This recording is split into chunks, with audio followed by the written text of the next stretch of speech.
Warning, the Stone Age Gamer includes a lot of bad language. Cover your mother***ing ears.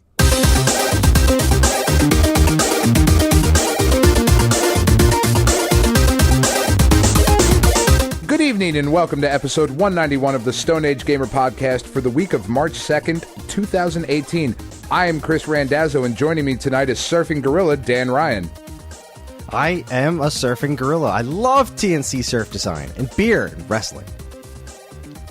It's time for the 10-20-30, so we've got that, but it's also a script that I'm going to ignore. So we're going to be jumping over that as well. Before we go any further, here's your weekly reminder that you can email us, that's me, Kris Randazzo, at mail@geekade.com. Just include the word Stone Age Gamer in the subject line, and you can let us know what you think of the show, what topics you would like us to discuss in the future, or just say hello because we always want to hear from you, the listener. Now, Dan Ryan, that's you. Yes, Kris. Yes, I am Kris. I'm going to be playing the role of Kris tonight because Chris's computer has completely shut down because Comcast is literally the devil.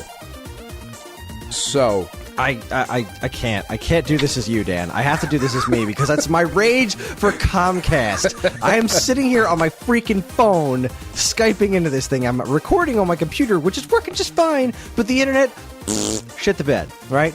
Put the kids to bed. Karen and I go downstairs like, all right, we're going to watch the new episode of Top Chef, or at least some of it before we go downstairs and do the show, because I like Top Chef, motherfuckers, all right? I like Top Chef. I think it's a great show. So we're sitting down, go to use Top Chef. We open up the Bravo TV app. No dice. Connection error. Okay, fine. We'll switch over to cable. Cable, still no dice. I just won't load up on demand because Comcast. So I call up Comcast. They're like, hey, internet's down in your area, but it will be fixed today by 11:59 p.m. It's like, well, that does me a whole heck of a lot of good. Thank you, Comcast, for your awesome service. And they even say in the automated message, if you want to stay on the line, you can talk to a representative, but they won't be able to help you. Well, I appreciate the honesty.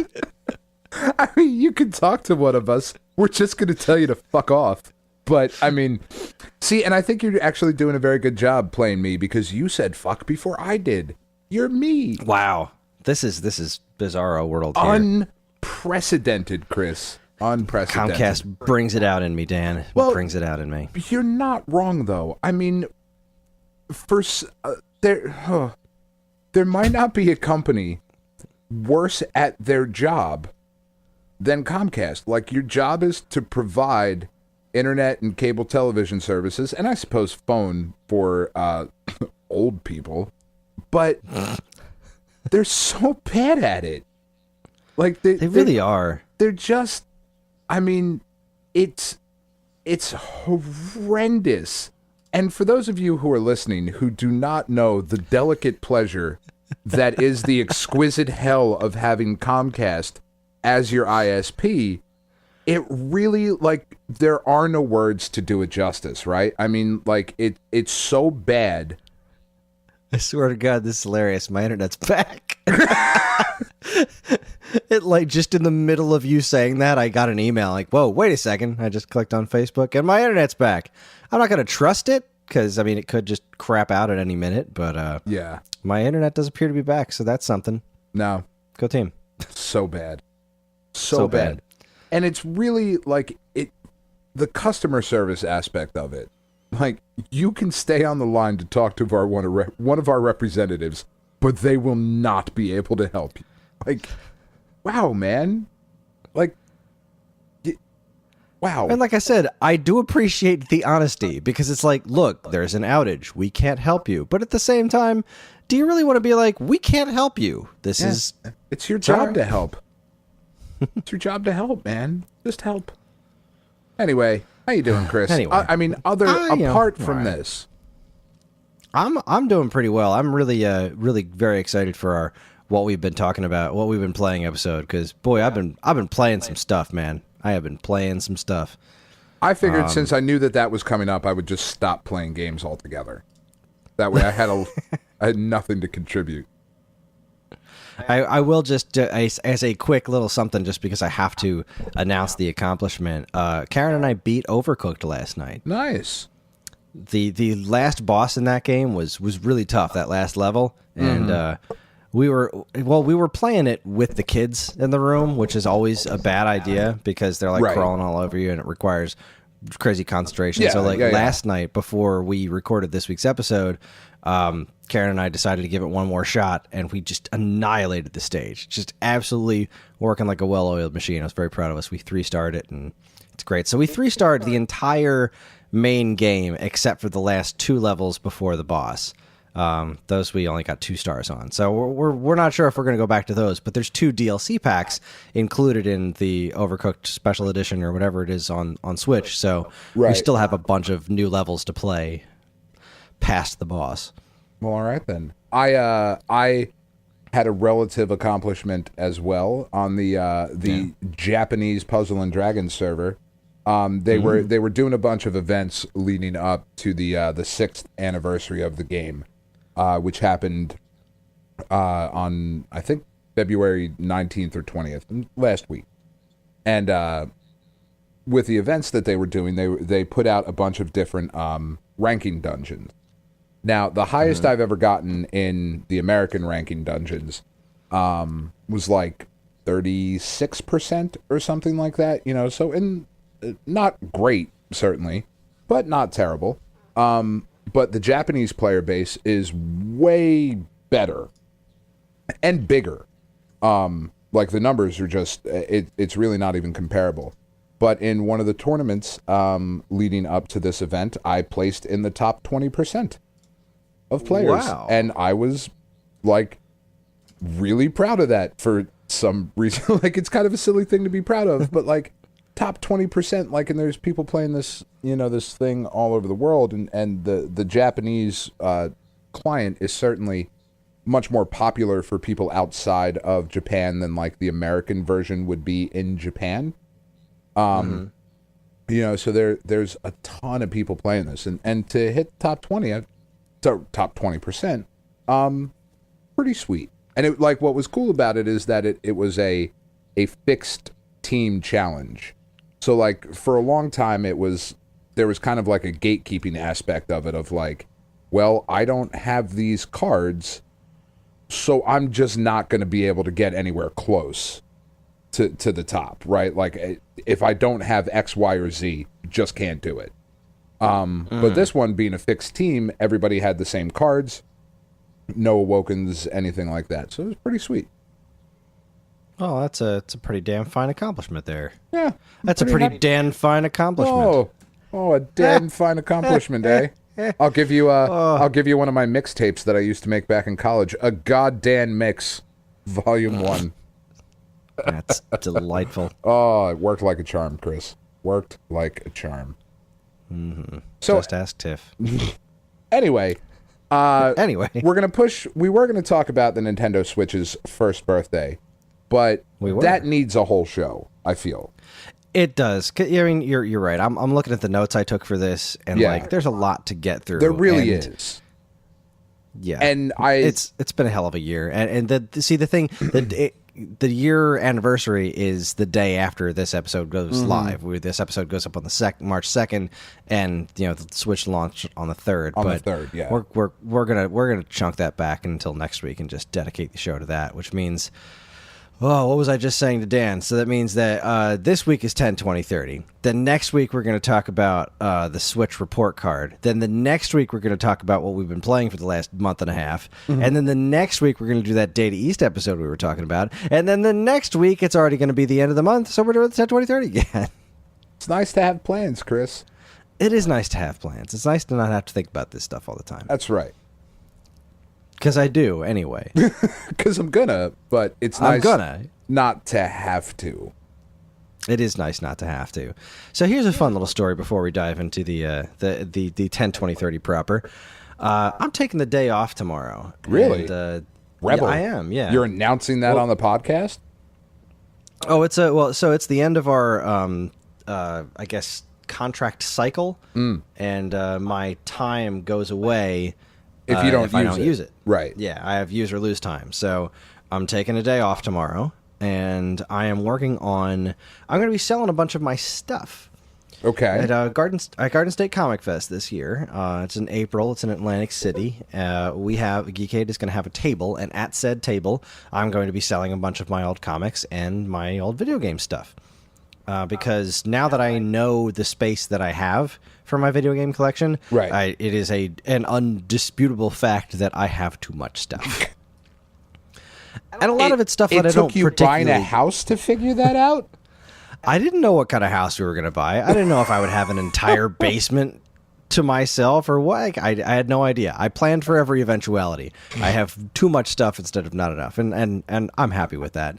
Sure. But there's a lot of stuff that I have that I have no real connection to. It's just things that I own. And so tomorrow I'm going to be spending the entire day in my garage going through all of my stuff and separating everything that I'm willing to part with. So I'm pretty excited about doing that because it's going to be a lot of fun. That is pretty exciting. I mean, this is all kinds of stuff from my years of working in retail. Like, I still have the Viva Pinata. Like, oh God, I have no connection to Viva Pinata, but it's an actual pinata from Viva Pinata, so I'll have that for sale. I got a couple of standees. I have a Zelda Twilight Princess standee, which is really cool. I don't have anywhere to put it, and it's not in the greatest of shape. It was unopened before, but it also Hurricane Sandy in my old basement in my old apartment. It did get flooded, so there's a little bit of water damage, but it does still look very nice. So there's that. I'll be selling that. Most of the stuff I'll be selling for relatively inexpensive. I have a complete in box Super Metroid, just a spare one because that's the kind of asshole I am. Because you're a terrible person. Well, to be fair, so I have spare boxes. I have spare boxes and manuals from back when I was working at Funko Land, and they decided they weren't carrying those boxes anymore. They were switching all over to like PlayStation and whatnot. Right. So all the boxes for Game Boy, NES, N64, even like all that kind of stuff. So when they announced they weren't doing that anymore, I drove to all the stores in my district and got as many boxes as I could, and I flattened them all out, and I've been saving them for years. Right. And I got tons of great stuff, and I've completed a lot of things that way. So I'm also in the situation where people tend to give me stuff. You know, everyone I know knows I collect games. So if anyone's cleaning another basement and has games, they're going to give me their old stuff. It just happens, and it's wonderful. My cousin Jason, like 6 months ago, he gave me a giant shopping bag full of just a bunch of games. One of the games was Super Metroid. So cleaned it up, grabbed my spare box, my spare manual, and now I got a spare complete Super Metroid. Yay. Well, there you go. So I'm going to finish going through the rest of that stuff and see if I have any other games I can complete. The only two I found so far are Super Metroid and Tecmo Bowl for NES. I have a second complete of that now, which is that's pretty awesome. Fun. So that's going to be my day tomorrow, and it's going to be so fun. I miss spending time with my collection because I don't really get to do that anymore. I mean, until the kids are old enough where I can have my collection out and on display. Being able to actually spend time, like John's going to be in daycare and my mom's going to be watching my daughter Ellie, so I'm just going to be in the garage futzing with my stuff, and I'm very, very happy about that fact. Well, that's pretty awesome. If any of our listeners are interested in meeting us at Garden State Comic Fest and would like to trade me a copy of Earthbound for a non-greatest hits version, complete in case, in a very good shape, of Suikoden 2, I would love to trade that for you, because I tried to make this trade for you, Chris, like years aago. I never told you. I'll tell you about it now, since it's apparently not going to happen. But I put up things on like trading boards and whatnot, and people were like, there was a couple that came close and whatever, because I know that it was one of the things that you didn't have. It was. I do have an Earthbound now. So back then, it was one of the things that you didn't have yet. So I was trying to make it happen, but since it never happened, now I just want one. I would never play it. I will never touch it. But if anybody wants to do that, shoot us a message, and I will bring you. It's not sealed, but it is a perfect copy of Suikoden 2. That's awesome. I tried. You know what else is awesome? Earthbound. It's a great game. Is it? It is. Yeah, it's a very weird game, but it's a very, very nice game. We'll get to that. I'm sure that'll be on one of these shows eventually. So, yeah, it's to put it short, it's similar to Kid Icarus in that the beginning of it is more of a grind than the end of it. Like the more you play it, the better it is. And Yeah, that's how I feel about Earthbound. All right. So, 10, 20, 30. Let's do it. You ready to do this thing? Let's do this thing. So, for any new listeners out there, the 10, 20, why 30 would you laugh is at that? We're gaining listeners every week, Chris. every day. Every day. The 10, 20, 30 is something we do once a month where we look back at games that were released in a particular month 10, 20, and 30 years ago. So this week we will be talking about games released in February of 2008, 1998, and 1988. And I have no idea why I said that like that. Because you want me to take over hosting the show. No. Okay. I mean, if you must, but... I am Chris Randazzo. You am. So let's go 2008. I will say straight off the bat, I do not have a lot to say about much of anything that came out in February 2008. Right, neither do I. So this will be short, but the other stuff we certainly have more to talk about. Yeah, the back half of the show, Yeah. there's definitely things to say about. And now this isn't a be-all, end-all list. This was, at one point, I went through lists of games that came out in particular and in these years, and then I wrote down everything that I thought was, important enough to talk about. So, Right. First up, we've got Assassin's Creed Altair's Chronicles for DS. This was interesting because this was, I believe, the first Assassin's Creed that appeared on a Nintendo console. Mm-hmm. This was Altair's Chronicles, and that was like Ezio was Assassin's Creed 2, right? That was Right. the one that everybody liked. Yeah. The Altair was the first one, I think. Gotcha. I'm almost positive. I'm like 99% sure that is the case. Was this game good? Do you know? I don't remember it being good, and I'm looking at screenshots now, and it certainly doesn't look good. Was this it was 3D. Oh boy, Yeah. It looks like a PS1 game. It looks like it does look like a PS1 game. It does not have physical controls. It has the digital analog stick, and I can't imagine it did well. I mean, no, that's not true. I can imagine it did well. I can't imagine anybody was happy with their purchase. Well, let's see. IGN gave it a 7 out of 10, 6 for presentation, a 7.5 for graphics, 7.5 for sound, 7 for gameplay, and a 4 for lasting appeal. Yikes. That's not good. Nah, it's not good, but it's not bad. Like on a 7 scale, this fits in the good category for an IGN review. Again, I don't know. Let's see who reviewed this. Is this somebody that I know? Well, not know personally. Oh, this was Craig Harris.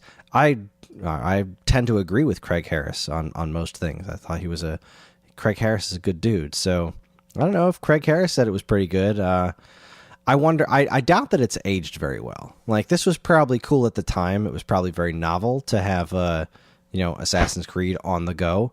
But well, and I think that's one of the things. Like when we're looking back at these older games and we look at scores and we see what the lasting appeal was.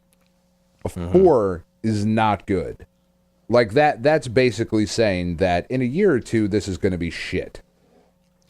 Well, what they mean by the lasting appeal is that there's not a lot of replay value. Like when they say it's very short with not much in the way of replay value. So once you're done, you're done. That's what it says on of the review of lasting appeal. So it's good for a playthrough, but it's not something you're going to go back to unless you really enjoyed what you already did. What it's saying in the review is that it was a lot more of a structured experience. It wasn't an open world thing at all. It's right. No, it so looks I very appreciate linear. that they didn't try to recreate the open world experience on the DS, which clearly couldn't handle something like that. Right. So you got to respect them for at least knowing the limitations of the platform. This was clearly a case of we have this great new brand, and the DS is the hottest selling thing on the planet. Let's try to put 2 and 2 together. Right. Let's get something out for it. Yeah, I'm glad this seemed to have worked well enough. Well, all right. Neat. Yeah, well, all right. There we go. I never Altair's played it. Chronicles. Yeah, I've never been an Assassin's Creed fan. Me neither. Really not. It's cool. It was cool when it started, and I did not care for it becoming an annualized thing. Right. That was, I feel like Ubisoft really Tony Hawked this series, and They just really did. Let's crank it out every year. And this isn't the kind of thing, like, this isn't Madden. Like, I feel like this overarching narrative that they had, like, they could have wrapped, had some sort of ending where they wrapped this up with playing in that futuristic world, right. or really spent a lot of time between sequels and making them all. Granted, I know a lot of people like every one of the Assassin's Creed games. From what I've come to understand, there are no particularly bad ones, but I feel like this the first series one is pretty could have, shitty. Yeah, but it wasn't at the time. The first one was. I give the first one a lot of passes because it was doing something a little different. It was back when some of these companies were okay with attempting to try some new IPs. Yeah. And it did come at the cost of Prince of Persia, but still. Yeah. It's I have some respect for the Assassin's Creed franchise. I do wish that it had taken a step back and not released so darn many games, because it just this franchise didn't need this level of saturation. What I think this franchise could have done this franchise a lot of good would be like God of War. They release a new God of War game and it's an event. Right, it's special. That's how it should be with That's how it should be with Assassin's Creed. I shouldn't be. Oh, there's this year's Assassin's Creed. Yeah, I wonder where they're going to go next year. Well, it's like National Lampoon's Vacation at this point. Yeah. Yikes. Vegas Vacation was not fantastic. It had some good jokes. It does have one of the best lines. I'll take some of the green and don't skimp on the blue. That shit's funny. Like that's the only funny part of that movie. And honestly, I might have gotten the colors backward because it literally doesn't matter. I've seen it once, so I remember that line you're talking about. But the first three are phenomenal. They really are. Vacation, Christmas, and European are, look, kids, Parliament, Big Ben. So goddamn funny. And even the first Vacation where they're driving around with the dead grandma in the back of the car. It's unbelievably funny. Yeah, unbelievably funny. Fuck. God, moving on from Chevy Chase movies. Roll them up, kid. All right, see, now I'm going to imagine Chevy Chase starring in all the rest of these games. Chevy Chase in Devil May Cry 4. Chevy Chase is Dante. I could see it. In his younger years, like Fletch. Oh, yeah, absolutely. Who are you? Dr. Rosenberg. Who? Dr. Rosenpenis. You know me. Moon River. So Devil May Cry came out. Devil May Cry 4 came out for PS3 and 360. Mm-hmm. And you know what I learned about this is that this is not in that Devil May Cry remaster collection. I thought they were doing the first 4. Yeah, no. This one, DMC Foe, as the cool kids say, is it's a weird one, man. I didn't play it. The only DMC I played was the first one to conclusion, and then the second one like for a little bit. And I never finished the second one, so I never messed with the third one and any of the rest. This one, I played through this one. I remember, like, because you're going after Dante. I forget the name of the character that you play. Like, it was largely forgettable. Like, it was, that's a shame. It was okay. Like, it was a fun, like, you can't argue that the Devil May Cry games are not fun. Like, when you're doing all the cool shit and like, oh, I'm gonna knock you in the air with the sword and like then the guns and like jump and do a thing and a this and a whoa, that was cool. But like, it's not enough. Like, it's not enough to like maintain. I feel like it's gotta be special, because you look at a Devil May Cry and it's a very similar kind of game to, say, God of War. Right. Except God of War manages to stay special. Yeah. You know what I mean? It really does. I'm kind of experiencing that in Bayonetta right now, where the game continuously keeps me entertained by just how absolutely ridiculous it is. And I remember the first Devil May Cry doing a lot of that too. Like, just the kind of stupid shit you'd pull off in that game. Yeah, as Dante fun. would. it was fun, and I felt like Devil May Cry 2 was very similar to Beautiful Joe 2, where like, okay, this is kind of just more of the same. And Right. please forgive me if I'm wrong. I'm more close to Beautiful Joe than I am to Devil May Cry, but I do remember you're a like man a lot of of good people taste. hate. Not true. A lot of people hate DMC 2, and I don't know if it's because it's just kind of bland, like it's not really much of a sequel, similar to Beautiful Joe 2, where it's just more like, well, here's more Devil May Cry. For Yeah, you. it If felt it's- it is felt more more that it's like a an letdown, expansion. or is it just bad? I think if looking at Devil May Cry 2 objectively, it was just more of a letdown. Like it's not arguably a bad game. It does have one of the biggest problems I've always had with the Devil May Cry games is the camera has never been great, and in a game like this where it is so chaotic and there's so much going on and so many enemies and you're trying to do all this cool shit, if the camera isn't good, that's like a huge problem. Like a massive problem. And That's similar to what I was talking about with Assassin's Creed. The first Devil May Cry, I give them a huge pass on it because if I remember correctly, there was nothing else like Devil May Cry before Devil May Cry. You know, that was like, that game came out and everyone was like, oh, this is what 3D Castlevania should be like. And like, not really, because 3D Castlevania shouldn't have guns, but still, it's that kind of action that, you know, I had not seen before. And I can't think of another game that was quite like Devil May Cry. Like, you know, since then, you got games like Bayonetta and God of War. Right. But I think Devil May Cry was kind of like, let's kind of take this weird single camera Resident Evil thing, but make it a little more malleable and extremely action centric. Right.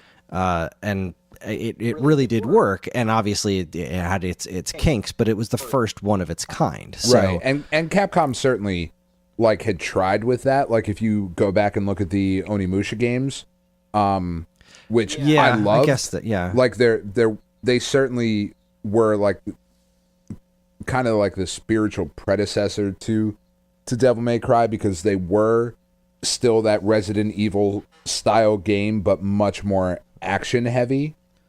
You know, a lot quicker, a lot more sword play and that sort of stuff. But then, you know, Devil May Cry came out and it was like, holy shit, like this is out of control. And like, you know, then you got Devil May Cry 2, which was just kind of an extension of it, and like Chaos Legion, which was like, that's a thing. That's a thing you Stuff did. like Otage for Xbox. Yeah, for Sega. you know, there were just a couple of things that didn't really hit.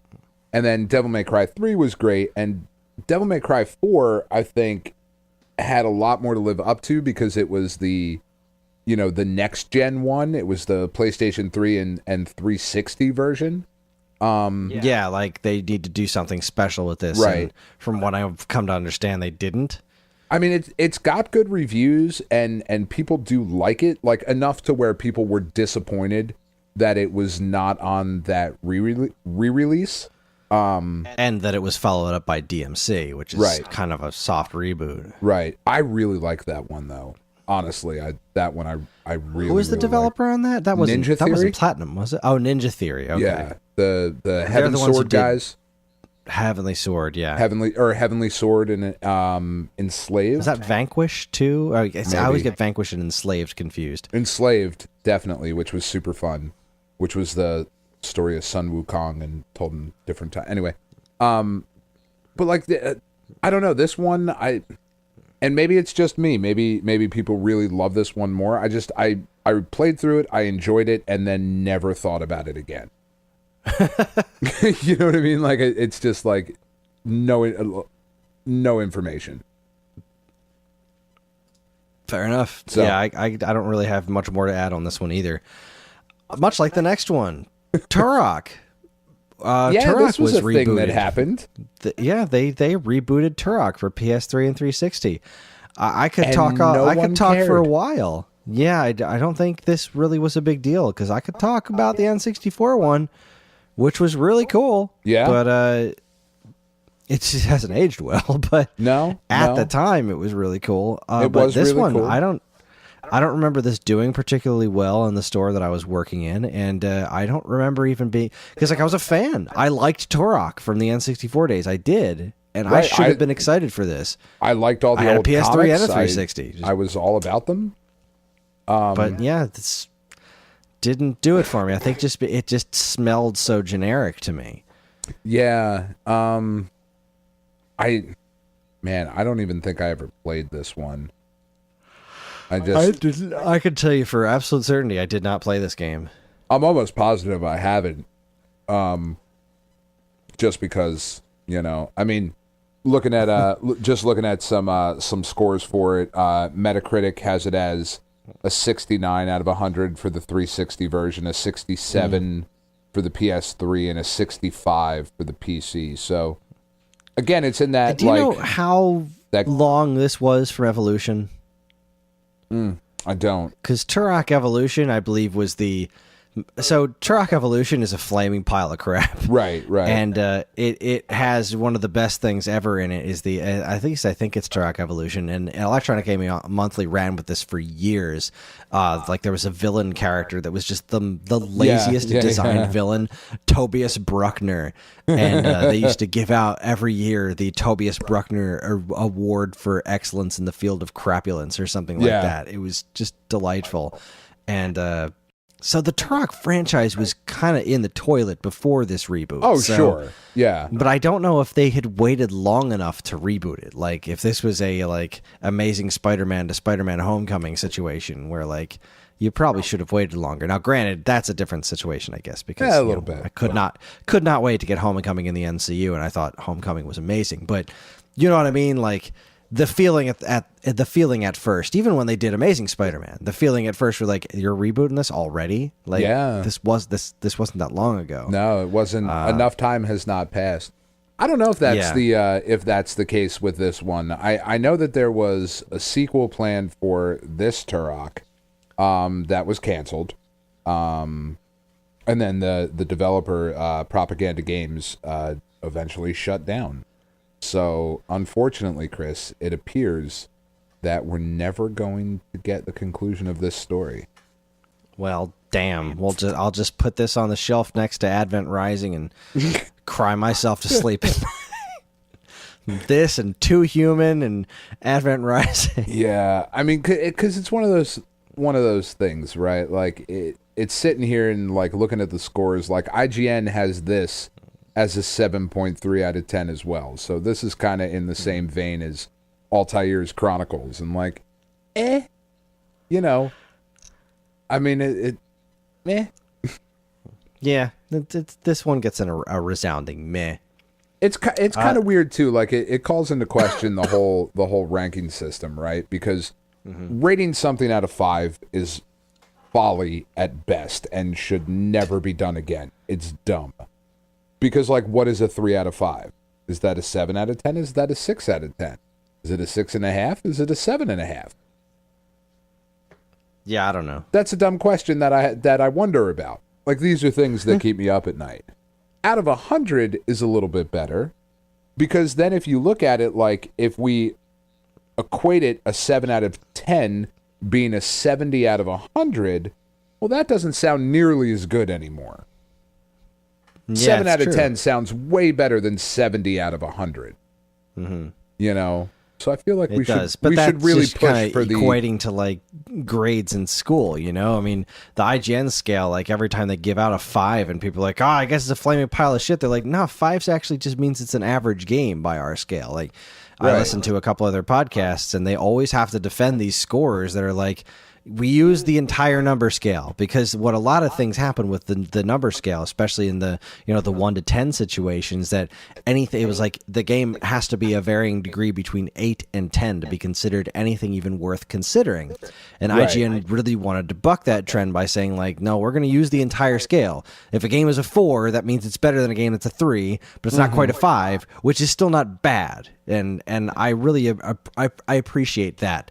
as far as the rating scale goes. But really, when it comes down to it, like looking at numbers is one thing, reading the reviews is quite another, which is why I checked to see who wrote that Assassin's Creed review, because I'll have very different opinions from a bunch of people on IGN staff or any other place where I read reviews. But, some reviewers I tend to agree with more often than not, and Craig Harris was one of the people that his tastes seemed to align with mine quite a bit. Right. Well, Anyway. Turok, it's a thing that happened. It is. It had lots of green words on the front. It's a very green box. Anyway, speaking of green, the Xbox 360 was not home to a lot of JRPGs. In fact, that entire generation was not home to a lot of JRPGs. But Microsoft, and you got to give them all the credit in the world for this, Microsoft really wanted to break into the Japanese market with the Xbox 360. So they went to a bunch of Japanese developers and tried to get them some RPGs on their system. Some genuine exclusive JRPGs. And they wound up with Eternal Sonata, which was possibly the most pastel game I've ever seen. Blue Dragon, which has the laziest Akira Toriyama artwork in the history of mankind. Yeah. And also I didn't particularly care for. I know it has its fans. And then you have this game, Lost Odyssey, which my ex-co-host on Waveback, she picked this for one of her episodes, and it had some really great music in it. It's very, very nice stuff. Right. This game might be the brownest RPG I've ever seen. And I've played Vagrant Story. Which was basically on Papyrus, so... It really was. I love that game, though.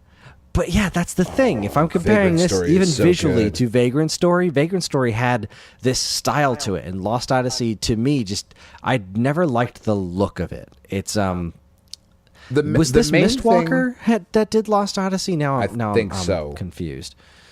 I think so. The main thing I liked about Lost Odyssey was they had some very cool camera angles during the battles. Mm-hmm. Like there was kind of like a low, like 3/4 worm's eye view of the battle taking place that looked really cool at times. And there was a lot of movement during the battles. Like it was definitely not static. A lot of the monsters designs are pretty cool. There's no denying that this was a cool game. Yeah. I bought it, but I never got around to playing it because it was, again, it came at a time where it was like, well, I have this game and it looks interesting and it looks cool and it's from Mistwalker, who is cool. It's Mistwalker and Feel Plus actually developed this. Mistwalker was Hironobu Sakaguchi's development studio after he left Square. Right. And he also did, he was also involved in that. This studio was involved with Blue Dragon, which I didn't care for. Right. And then they also did the excellent Last Story on Wii, which, quick side note, that needs to be remastered and re-released on Switch. There needs to be a Last Story HD. That game is criminally underplayed, even by me. I've barely played it, but what little I have, I really cared for. I thought this was really cool. And I'm sad that it has not gotten much recognition past the Wii. Granted, what are they going to do? Remastered for Wii U? I think not. But right. Well, I mean, looking at Metacritic for Lost Odyssey, it's sitting at 78 out of 100. Surprisingly, on the Microsoft review, it got a 5 out of 5. So, I know this game is very well loved. Vicky loves this game quite a bit. And I'm kind of surprised that it did not get a sequel in any way, shape, or form. But I guess I shouldn't be completely surprised because Microsoft published this, I believe. Yeah. Oh, yeah. No, this was like you said, like their big push into or trying to break into the Japanese market. And like I'm looking at the numbers here, and it says it sold 109,517 units in Japan, which makes it the 9th best-selling game for the 360, which isn't good at all. No. I mean, I guess by Japan standards, that's not terrible, but, I mean, that's not... I mean, let's see. Where are you getting that, from VG Charts? No, from Wikipedia, because that's the only website I trust. Now, how much did you say that one sold? 109,000. Like 109,517. 109,517. Now, I'm just waiting for VG Charts to load. So I'm curious how that stacks up against the last story, which was the Wii exclusive JRPG. Right. Well, and But it of was course, just VG Charts isn't loading. it was also in a time. Well, your internet shit out again, I'm sure. It's entirely possible. It's also like one of those things where like there was a long period of gaming's history where JRPGs were the cock of the walk, as it were, and it's just not the case anymore. Like that is just not, and not just here in America, but kind of worldwide. It is not the preferred style of game right now. Yeah, they've carved out their own niche where games like Bravely Sure. Default do very well for themselves. Sure. But they're still not where they were. Right. They're not going to re-achieve that Final Fantasy VII layer of what's the word? Ubiquity.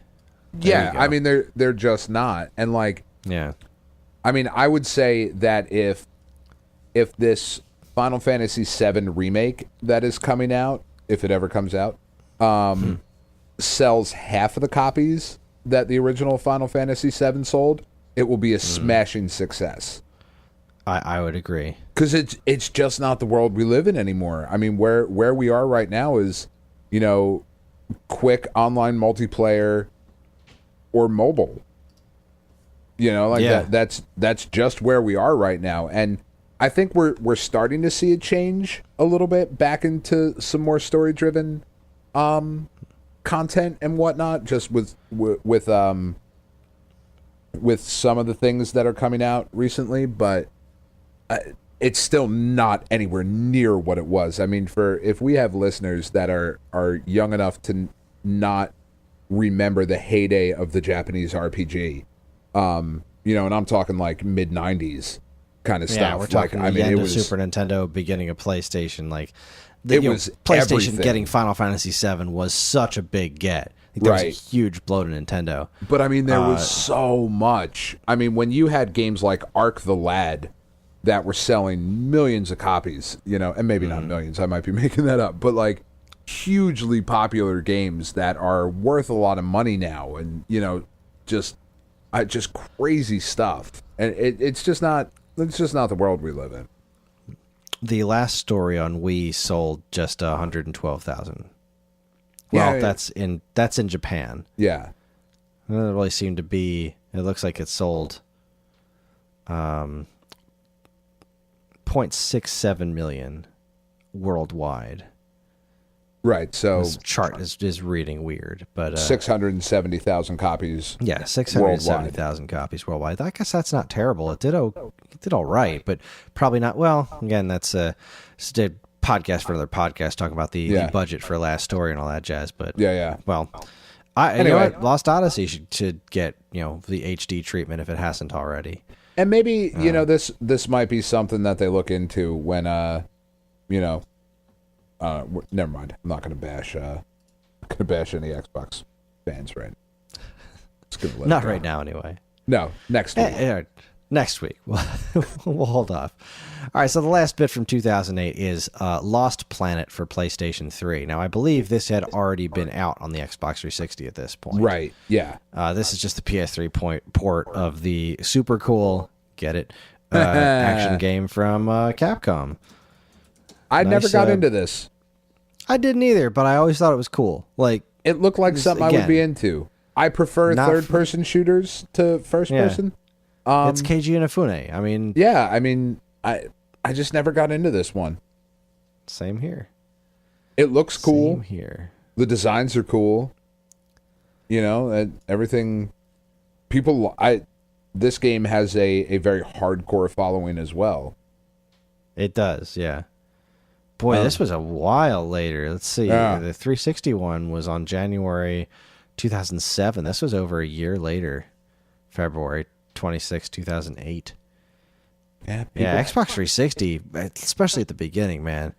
The Xbox 360 was kicking PlayStation 3's ass. It is so it really impressive was. that PS3 won that generation. It really they is. managed to pull off the victory. Like just overall is insane because the 360 was huge. Yeah, I That's mean, crazy. It really was. But you know, But yeah, I again, know we're- almost nothing about Lost Planet. The coolest thing about Lost Planet to me is that you can play as the giant robot in Tatsunoko versus Capcom. well, that is pretty cool. This shit was awesome, man. You get this tag team thing. It's like, all right, you can pick this guy or this giant guy from like the muscle characters. You can pick one or the other, but they're the only characters you get. You don't get tag team now because you're this giant guy. That game was so good. Tatsunoko vs. Capcom was great. Well, and like, what's interesting here about Lost Planet, looking again at Metacritic, Xbox 360 version 79 out of 100. So that, I mean, you know, you're sniffing an 80. That's pretty good. But the PlayStation 3 version 67 out of 100. So a full 12 points less. Yeah. And I mean that. Well, I know there were a lot of ports that were like that Yeah. didn't, necessarily do as well on the PlayStation. Like they didn't port as well over. I think like the Orange Box, Bayonetta is another one. I was, when I was interested in playing Bayonetta when it first came out, I kind of wanted to play it on my PS3. It just seemed like it was right for PS3, but everyone was like, "Nah, you got to avoid the PS3 version." Yeah, it's just crap, and that's kind of a shame. and it's so weird, But too, they because clearly like, got past that. Yeah. like they were able to do The Last of Us. Yeah, I mean that's the thing. You know what I mean? They Like, clearly it- got past it. Like whatever the problem everyone was having was, they got over it because the PlayStation 3 eventually just got a bunch of great games and the ports were good and Yeah. yay. Well, Lost Planet. Whatever. Yeah, Lost Planet. It was a game, and it's time for us to take a break. So we are gonna take a break, like I just said. I am very tired. But when we come back, we're going to talk about some super, super cool stuff and Gex Enter the Gecko. You're listening to the Stone Age Gamer podcast from Geekade.com. Stick around.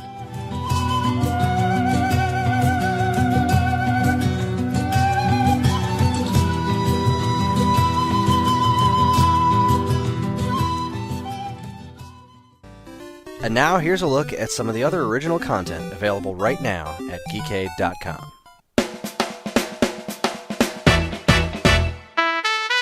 First up, for Creators Month at Geekade, special guest me joined Kris and Matt to talk about some of our favorite creators of video game-inspired music. We listened to tracks by Megaran, The Flopatron, Brentalfloss, and more.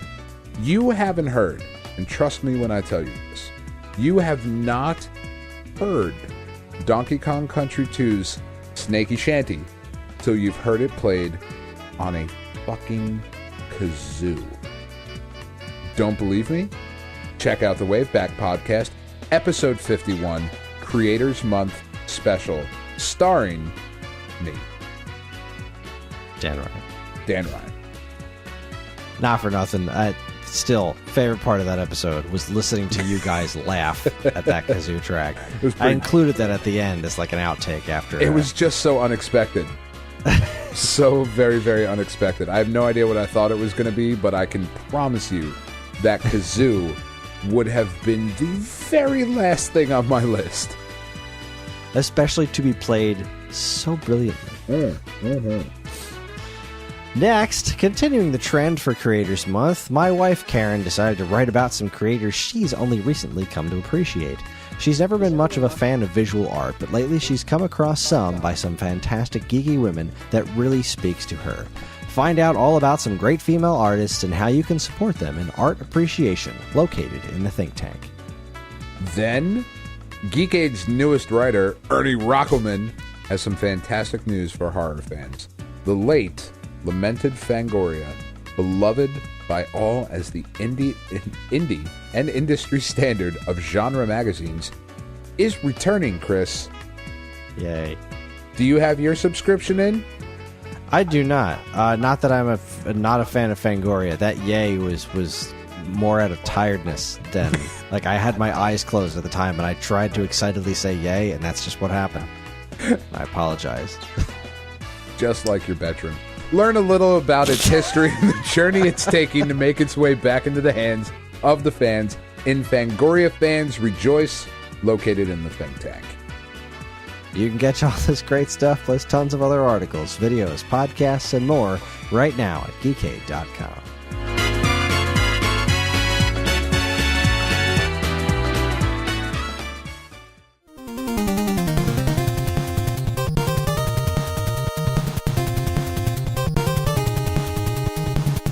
And we're back. We are so back. We're back and front. So let's head back, now that we're back, to 1998 and talk about the whole 2 games that I was able to come up with that came out in February of 1998 that were worth talking about. Can we talk about the second one first? You know what? I don't know which one I dislike more. Really? We're talking about the PlayStation port here. Oh, okay. Yeah. Still. All right, let's talk about the second one first. Gex Enter the Gecko for the PlayStation. Ugh. Gex. How did this become a thing? Well, I mean, the first Gex was like the 3DO thing, right? Like that was the 3DO game, was the original Gex, and then it eventually got ported to other stuff too. Right, Sure. let's see, it was on 3DO in April of 95. Then it was ported. It was on PlayStation like by the end of the year. So, you know, it was exclusive for a couple of months on 3DO, but this was like, it was a 2D platformer in the age of PlayStation and, well, 3DO technically, and Saturn, where everything needed to be 3D. So yeah, I don't know, man. I don't know. The first Gex wasn't a terrible game. Enter the Gecko, though, really bugged me. It just bothered me. And there's somebody out there that really wanted me to give this game a serious shot. Somebody, who was that? I'm drawing a blank. Somebody has talked to me about giving Gex Enter the Gecko a serious shot. No. It's terrible. Gex Enter the Gecko. This was, so like, just straight off the bat, I never even wanted to try this game because the cover is like a play on James Bond. And I'm like, whatever. Right. And if it's not going to be James Pond, fuck you with your James Bond comparisons. Then I'm out. Right? Give me James Pond any day. RoboCop. I love the first James Pond on Genesis. I freaking love that game. It's so So funny. let's see. This one wasn't even on 3DO. I guess 3DO was dead by this point. That's kind of funny. Oh, shit. It hit on PlayStation on February 24th, N64 2 days later. Oh no, a year and 2 days later. Jeez, didn't hit N64 until 99. Oh wait, that's Europe. Far too early. That's Europe. Never mind. It was February 98 for PlayStation, August 98 for N64, Windows September 30th 98, Game Boy Color December of 98. Ugh. Jesus, what was the Game Boy Color game like? And it didn't come out on Saturn. Even Poor for a Saturn. PlayStation 1 game, it looks bad. Yeah, it's not an attractive game. It's very, I don't know, man. So like Gex's thing was that he could like go in and out of TVs, right? Yeah. But they didn't have like rights to any actual TV stuff. So it was like it would be going in and out of these like bad puns. Yeah. No. Fuck everything about big this. old bag of nope. What's Let's see. crazy According though, to the Wikipedia page, Dana Gould worked on the script for Gex Enter the Gecko. not his best work. No. You know what's even crazier about that? What's the that? developer of Gex Enter the Gecko. Fucking Crystal Dynamics. Mm-hmm. They got way better. They did. Well, they've gone through a lot, right? Didn't they, like, I think there's some relation to IDOS there. Are they owned by Square now? Yeah. They Are they make part the of that Tomb Raider. IDOS They make thing? the Tomb Raider games, That's right. Yeah. which are Yeah, great. these guys got better. Well, you know, everyone's got to start somewhere. Yeah, but like, fucking Crystal Dynamics, man. It is a weird list of games that they have put out. Like, I'm just going to give you a couple here. So Crash and Burn for the 3DO, Off-World Interceptor, which you probably remember a little bit, the 3DO version of Samurai Showdown. Oh, that was excellent. Yeah. That's a great version of Samurai Showdown. Before we got straight arcade ports, like in the no compilations, 3DO one was awesome. Uh-huh. But then Pandemonium, right? Terrible. Akuji the Heartless. Get this game at all. Oh, terrible. Oof. But then tell me these guys did Ninja. Legacy of Kain Soul Reaver. Yes. And I know how you feel about that. Loved Soul Reaver. Soul Reaver 2, Blood Omen 2, Legacy of Kain Defiance. Whiplash. These guys Whiplash. I mean, and then they were given Tomb Raider and chucked out a bunch of like relatively average Tomb Raider games. And then with the reboot on PS3 and 360 and now the PS4 stuff, like Rise of the Tomb Raider and the original and that Tomb Raider reboot are incredibly good games. Yeah. Well, once they got picked up by Squeenix, out of control good. But like, indeed, to go from Gex to Legacy of Kain with Akuji the Heartless in between, like that's fucking weird, man. That is weird. A weird development history. Anyway, fuck this game. Enough talking about Gex. So the other game from 1998 we have is the PlayStation version of the phenomenal X-Men Children of the Atom. Now, remind me why I hate this version. It's just slow. It's just really slow. I mean, I don't know if you hate this version. I hate this version. I adored this arcade game, and the Saturn version was pretty solid. Yeah. But, this was before the Saturn was using that, RAM expansion pack for like X-Men versus Street Fighter. So it was still superior to the PlayStation one, but it wasn't, the arcade game. The PlayStation version, I just remember playing it and hating it because it was so slow. It was slower. It just took. It still looked good. Yeah, it still looked good, but like Street Fighter Alpha looked good, and Street Fighter Alpha worked. The Warrior's Dream still rocked the same art style, which I love from this entire era of Capcom arcade games. Right, but it just didn't play. It didn't feel good to play this game on PlayStation. It just did not feel good, and it made me sad because I wanted to be able to play this game at home because I didn't want to have to keep going, ask my parents to take me to the damn mall so I could play X-Men Children of the Atom. Yeah. I don't know. I don't remember hating it. I remember being like a little disappointed by it, but then kind of adapting to play it slower. Because the thing is that, I didn't really have many other options. Yeah. Well, the thing about Street Fighter is that it still played like Street Fighter. No matter what it looked like, even on Super Nintendo, it still played like the arcade version. It still felt right.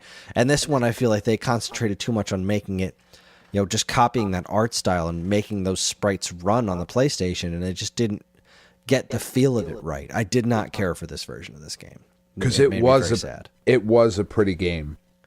It was. Children of the Atom was just so freaking cool, man. Especially for us fans of the old Fox cartoon, where they had the same voice actors from the Fox cartoon reprise their roles in this video game, which is so amazing to me. I love it. And the game clearly has no connection to that show because there's not at all. Psylocke in it, and she's barely more than a cameo in that series. And right. But it also has Silver Samurai and, which is always good. Really, I mean, no, it's not always good. The Wolverine, remember the Wolverine? I didn't see that one. Yeah. I didn't need to. You didn't need to. Silver Samurai was in that. It was weird. So Children of the Atom, great arcade game, not a great PlayStation game. So that wraps it for 1998. Let's move back to 1988. And boy, we got some winners here. 1988 saw the arcade release of Altered Beast here in America. I cannot even properly convey how much I love that stupid fucking game. We've talked about it a lot on this show. We love Altered Beast. It's so awesome. In particular, the arcade version. It's such so a quarter muncher, great. but it looks and sounds so fantastic. I love the art direction in this. It's just awesome. Which was your favorite, right? So you had the wolf, the dragon, the bear, the tiger, and then the golden wolf. The dragon. The dragon? The dragon was definitely my favorite. I loved that move where he would just the electricity move that just went all around him. Yeah, I that was loved cool. it. I love that stage. I love that boss. That was my favorite boss in the game too. The eyeball plant thing was so awesome. That was very cool. I love the bear. I don't know the bear why. I've always thought was just so silly because the way he spit that little thing that turned things just into so stone. Weird. He's so weird. He's so It's like, weird. I well, loved it.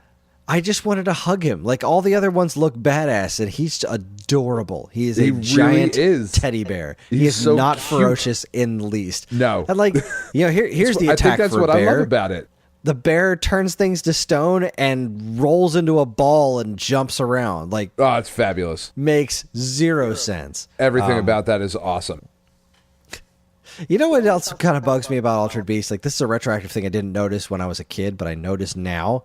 The only one of those transformation scenes that has animation is the first one.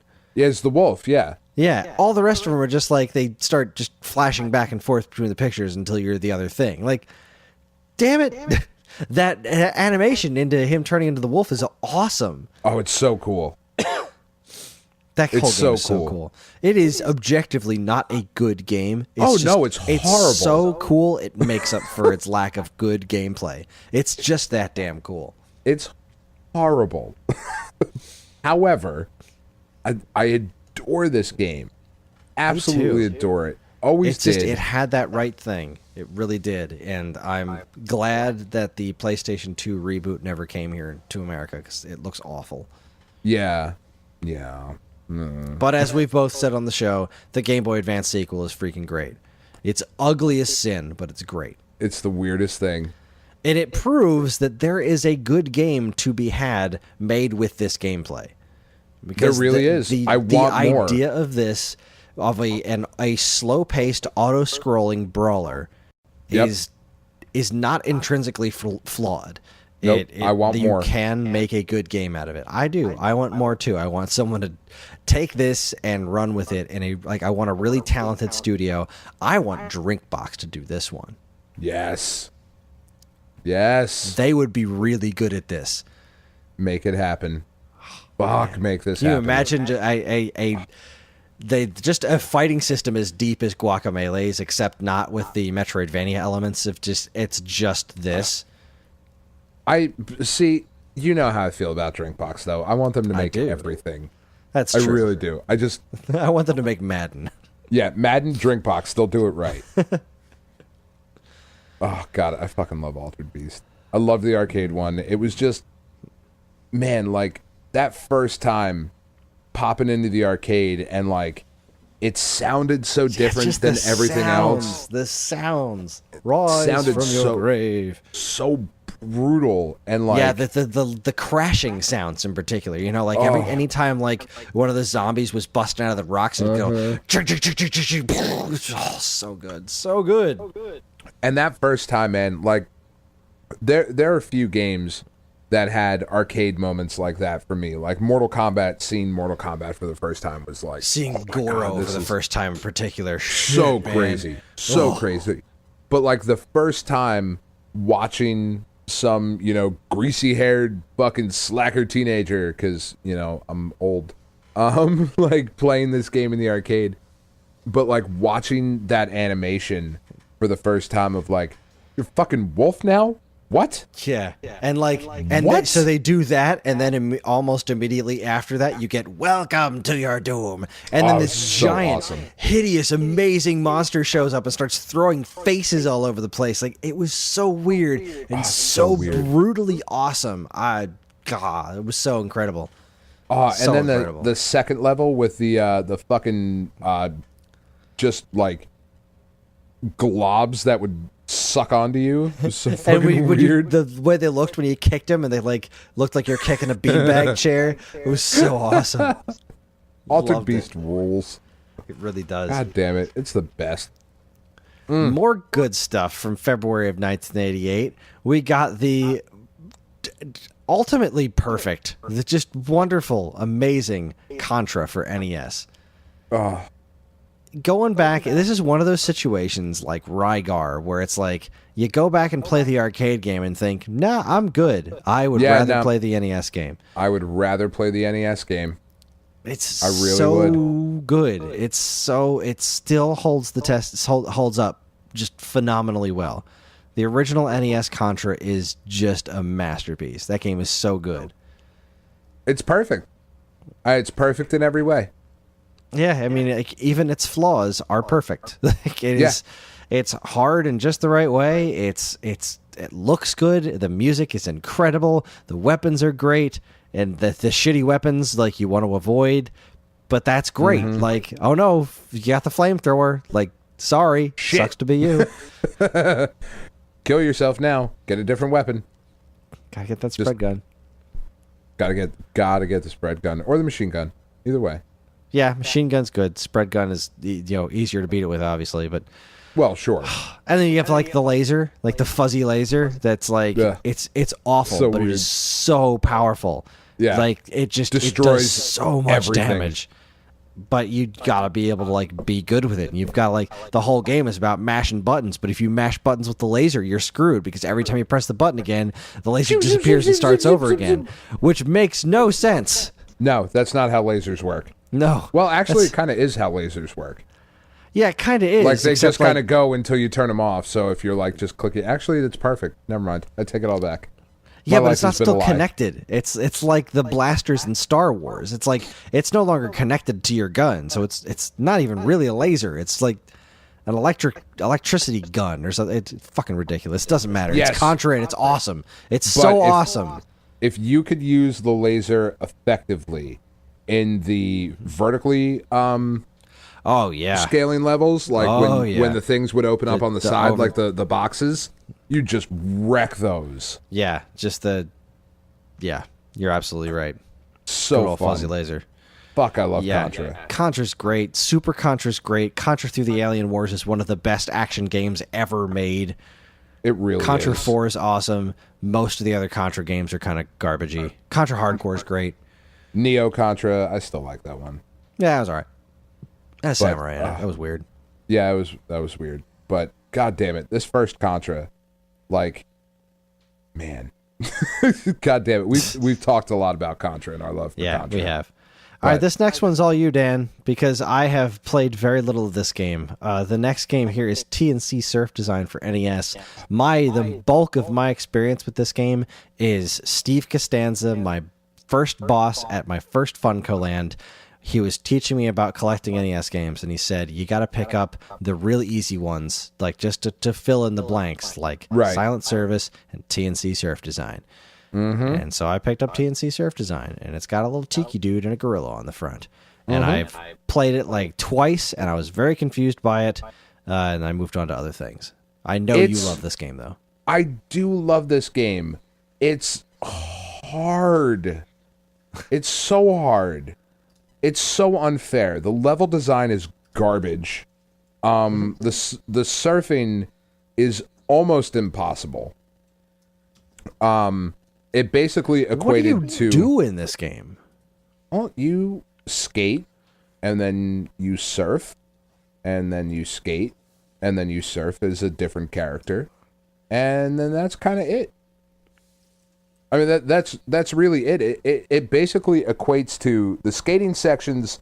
Basically, equate to like a poorly designed hoverbike level from Battletoads. Like you just you have to like memorize the course. Like there's really not much else to do. Like you're not fighting shit, you just but it's so fucking poorly designed, and the hit detection, like there's sections of the skating where there's big fucking holes in the street that the cool surfer and skater dudes put ramps in front of, but like you had to hit the ramps just perfect to be able to like go over the thing. Like you couldn't skate around the fucking hole, like you would fall in the hole every time. It's horrible, but I loved it. And I have no idea why. I loved the way it looked. Like there were... It is a nice looking game. It's very bright. It's very colorful. It's very bright. It's very ridiculous. The character designs were cool. Thriller Gorilla's awesome. The fucking cat in the or the dog in the suit was kind of awesome. Tiki dude on the skateboard, like it's a really odd skateboarding game and an odd surfing. The surfing was always where shit would fall down though, because like I never figured out the fucking surfing when I was a kid. I had no idea what the hell to do. I couldn't pull off any tricks. It was just like, okay, I guess I'll go back and play the first level again. You know what I mean? Like I'll just go back and do this because it's fun. But what did you think of the sequel? I never even played the sequel. I haven't played it either. I know I have it. I'm watching a YouTube video of it right now. It's a very nice looking game. Yeah, I never even played it. Because like the surfing sections frustrated me. So, you know, when I saw the the big waves, it was like, no. I'll stick with the street skating. Cuz like if I remember correctly, there were a couple different versions you could pick from. Like you could pick skating, you could pick surfing, or you could pick both. So like we usually, game? Like so my cousin and I usually just stuck with the skateboarding. Like it was fun, you know, like we would fuck around and like try to see who could do the coolest run through the level of like, oh, I can do a grind here and like, you know, oh, that was sweet, you know, and like try to really like we made a game out of the game. You know what I mean? Yeah. Like I'm going to try and do it this way and jump over this thing and take this run through it. Like, and it kind of developed into the way that like he and I would then go skate like out in the world when we got a little older of like, we would go to a skate park and be like, all right, I'm going to do this line. Like I'm going to pop here and do this trick and do this grind and then off here and over here, you know, and like a lot of that kind of developed in the way we used to play games back in the day of like, I'm going to do, here's the world that I'm in and I'm going to try and do this with it versus what you're going to do. And we're just going to try to make it look cooler. Yeah, this is a weird ass game. Weird ass game. I have no idea what town this is either. Like, they really, really need to invest in their infrastructure. Yeah, their roads are really... Their roads are horrible. Like, who's driving on these? I don't understand. No one. There's too many cones everywhere. There's too many tiki men doing skateboarding tricks. All right, so the last game we'll talk about tonight is an old favorite of mine, is Gunsmoke for NES. This is a great arcade port because you know, the arcade game is more, if I'm remembering correctly, it's more or less the same. The NES game's just, you know, more of that, except not designed as much around being a quarter muncher. Right, made it a little easier. Yeah, I feel like you didn't see too many games like this because, like, you did and you didn't, because this was basically a scrolling shooter, like a shmup, like, you know, R-Type or Gradius or something. It was like the top, you know, top view scrolling one, except you weren't a spaceship or a plane like 1942. You were just a dude. You were a cowboy, and it scrolled automatically, and you moved around just like that, and you shot and murdered everything. Yeah, and like this was a very popular style of game on the NES. I mean, you had Akari Warriors and Commando, Guerrilla War. Like there was a ton of games like this, and they were fun. Yeah, I don't. The ones where we're talking about, they weren't auto scrolling, right? Like I remember Guerrilla War wasn't auto scrolling. Like it was a similar kind of thing, but you know, Gunsmoke was like it kept moving no matter what. But one of the things that really sets Gunsmoke apart is that you could ride a horse. Well, yes, you could ride a horse, but it was also the way you shot was always on that diagonal. Like the only way to shoot straight ahead of you was by pressing both buttons. So you had the A button and the B button, and the A meant that you shot diagonally to the right, and the B was you shot diagonally to the left. And it was such a cool wrinkle because it just, most of those kinds of shooters, you're doing various versions of shooting straight in front of you, and this was like you were always kind of coming at you always had to come at everybody from an angle. And the game was really well designed around that because you had you'd be walking through the main street of an old west town, and so people would be like coming out of the windows to shoot at you. So you'd always have to be shooting off to the sides anyway. So it was just a really smartly done game. It's very, very cool. It was very cool. It had very cool bosses too. Oh, it did too. Every level started with a wanted poster. Yeah, you were trying to collect the ransom, because you were the sheriff.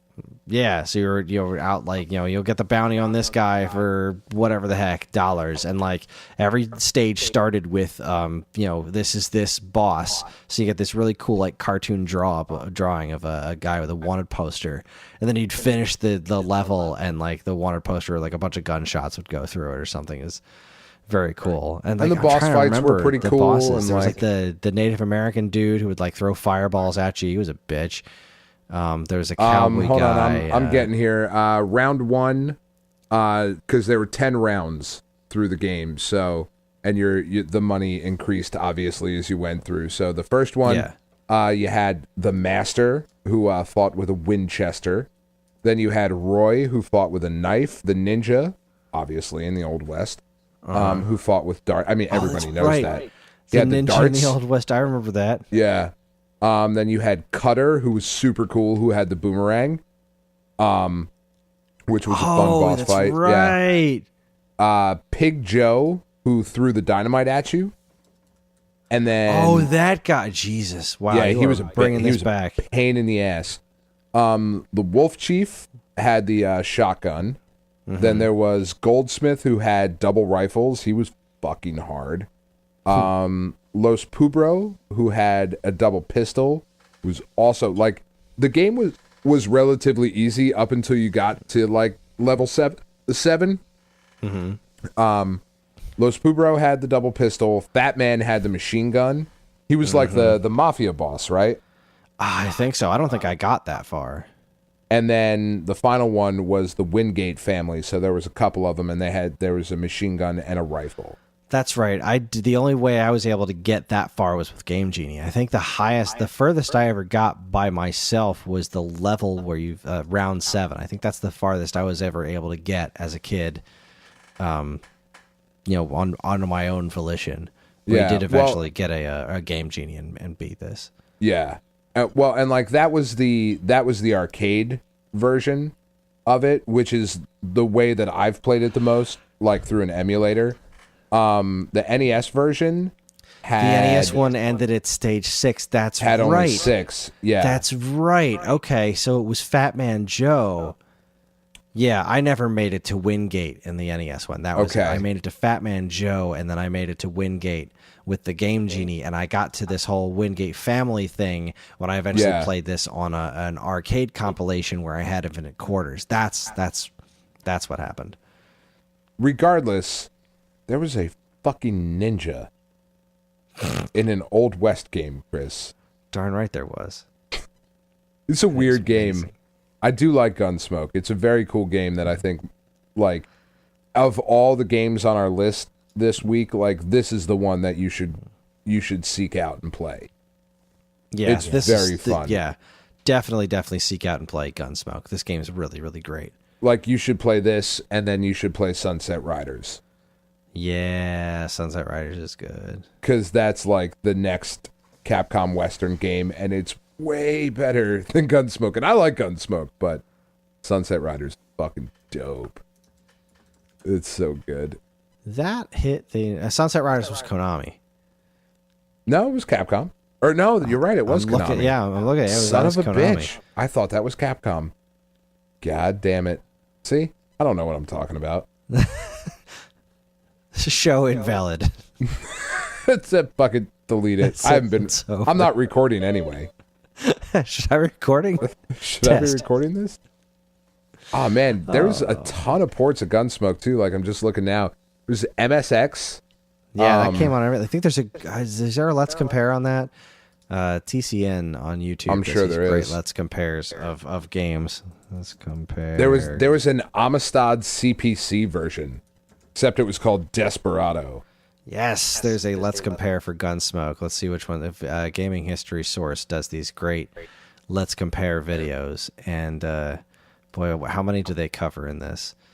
Looks like they cover the arcade, ZX Spectrum, MSX, Amstrad, C64, NES, Atari ST, Amiga, Windows, and Saturn PlayStation from Capcom Generations. And that's where I played the one with Infinite Continues, was the Saturn PlayStation Capcom Generations. Oh, good times. Good times. Yeah. I love me some Gunsmoke. Cool game. Fun Very game. cool game. The NES one, it even has the same style of box art as the classic Mega Man debacle. It's that weird neon checkerboard floaty thing in the background. It's not great. Yeah. It's not I'm great. nostalgically connected to it, but not. Sure, but it's terrible. Yeah, it's 80s and not the greatest of ways, but Yeah, but also in the best of ways. Agreed. Well, there it is, guys. That is the 10/20/30 for February 2018, and that was a lot of fun. That went better than I thought it was going to after looking at this list of games. They always Now I do, really want to go Chris. play Gunsmoke because Gunsmoke was awesome. It really was. So that's it. Join us next week when we will be giving the Switch its report card. It's been out. It's as of tomorrow. It will have been out for a year. So Dan and I are going to put some thought into things and see how we feel about several different categories and give it a proper report card. How did the Switch do in its first year, and what is the future of the Switch look like to us? And we're gonna go back and listen to how wrong Chris was last. Oh, week. that's right. Oh, I'm so glad we put this off for a week because I said I was going to do that. Oh my God, I have to do that. All right, because I was wrong. I was every level of wrong. Man, I was so I feel angry. like I was totally right.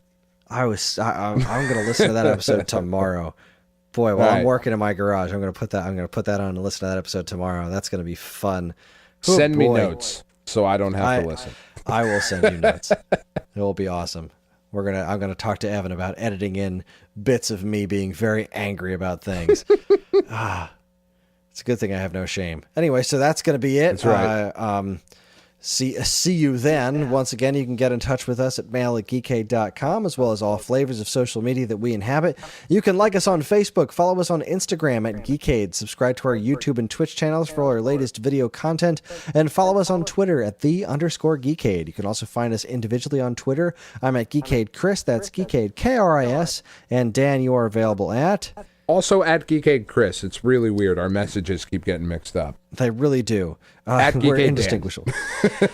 If you're interested in more information about anything we discussed here tonight, be sure to check out our show notes. And while you're at it, you can also subscribe to this and any of our other wonderful podcasts on iTunes or Stitcher, where if you're super nice, you can leave us a review because any and all feedback is welcome and appreciated.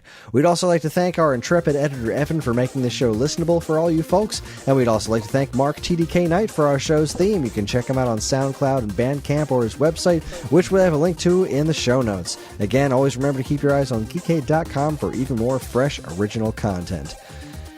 I am so tired. I can't believe I said all that without tripping over my words. No, that was great.